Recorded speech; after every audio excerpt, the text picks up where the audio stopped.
So the question is, how do you view God? So our parents helped us to establish our self-image, how we are. So your parents help define who you think you are. So like if your parents said, you need to be a doctor, you're a doctor, then a lot of people then they'll become a doctor. But then again, if your parents always tell you you're a failure, then you'll become a failure. If your parents are, your parents have an influence on how you view yourself. So since we're children of God, we should allow God's opinion to influence how we see ourselves and how we behave. So we should let the Bible tell us who we are, and not the culture or not any of the negative things that happen to us, our environment. We should let God and the Bible tell us who we are. And sometimes when kids, they grow up, they can't live up to the expectations of the parents, so they decide to just quit because it's too difficult, and that's when they rebel. So kids rebel, they say, oh, I can't follow all these rules, or I can't be a doctor, so I'm just going to rebel. Yeah. They want to take control of the situation so they don't disappoint themselves, and they can say, well, I didn't really fail because I didn't try. I wasn't trying anyway, so I didn't fail. It's not.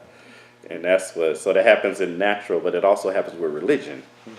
So a lot of times when people are, they see the rules are too tough for God, and then they just go out of the church. So you see that example like preachers' kids. Stereotypical preachers' kids are always the bad ones because they couldn't live up to the expectation. Or like when we grew up, there was a reputation of the Catholic school girls had a reputation of being loose and easy. Catholic school. They said except for Maria. But it's like the rules that they have, people can't follow the expectation a lot of times. A lot of the people that end up, Madonna, X. Sometimes your parents can set the bar too high themselves, and it's hard for the child to get there. Especially, Yeah.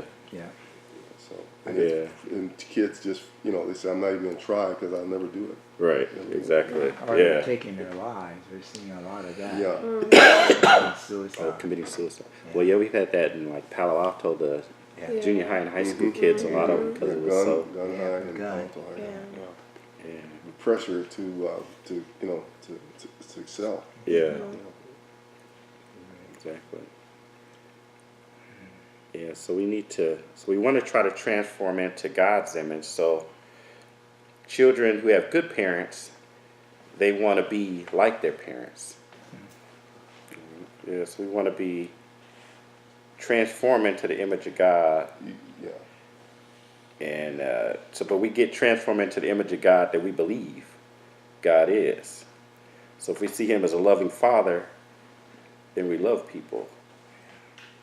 If we're legalistic and we view God as a scorekeeper in heaven, keeping records of all our bad deeds, then we see Him as a judge waiting to punish us, then we become critical and judgmental. If we think God is critical and judgmental, we become critical and judgmental. So if we see the way God truly is, we become transformed into His image. If we don't see Him the way He truly is, then He becomes transformed into our image. So that's why the church is full of judgmental people. Because they view God as judgmental. And they worship a judgmental God. And they feel the need to perform to earn God's love. And the need to perform to earn salvation. And so they become judgmental. They follow the rules and they stick to God. And that's the God they know. So that's the image that they get conformed to. So the closer they get to the God they imagine, the more you become like Him. So the law taught them that God is a master. Traditions, rules, and laws became their God. And works became their idol. So they became transformed into the judgmental figure that they imagined God to be.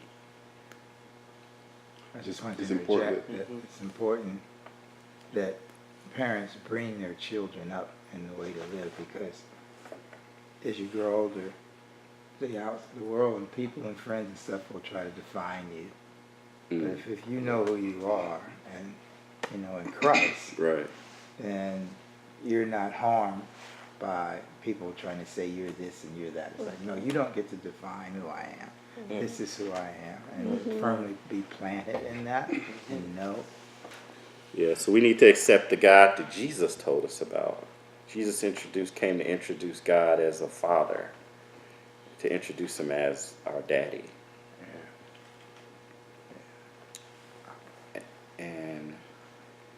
And then we're supposed to represent God to the lost. So many non-believers see the church as judgmental and critical because And Hypocritical. Yes. because that's how a lot of Christians That's what turns them secretly view God. It's judgmental and critical, and it's sometimes hypocritical. It's like, oh, well, how could good things happen to bad people? And so that's what they're conforming to. And so we don't minister love to others because we don't know God as a loving Father. So we don't know a loving God, so we can't share a loving God to other people. And so the first step to getting free of legalism is changing our view of God. Changing our view of God is the first steps. And as that song said, our hearts should sing, he's a good, good Father. That's who he is. That's who he is. And I'm loved by him. Yeah. We need to remember that our good works didn't get us saved. Our good works won't keep us saved after we become Christians. And our good works don't prove that we are saved. We get saved when we believe that Jesus died for us. At that point, we become a child of God. The same way that nothing a son or daughter can do that will make us lose their status as a child of a loving parent, nothing we can do to make us lose our salvation. So yes, we can make God unhappy when we disobey him, but he doesn't disown us as children. He's not a deadbeat dad. He's a loving father waiting for us to draw closer to him. So don't keep him waiting.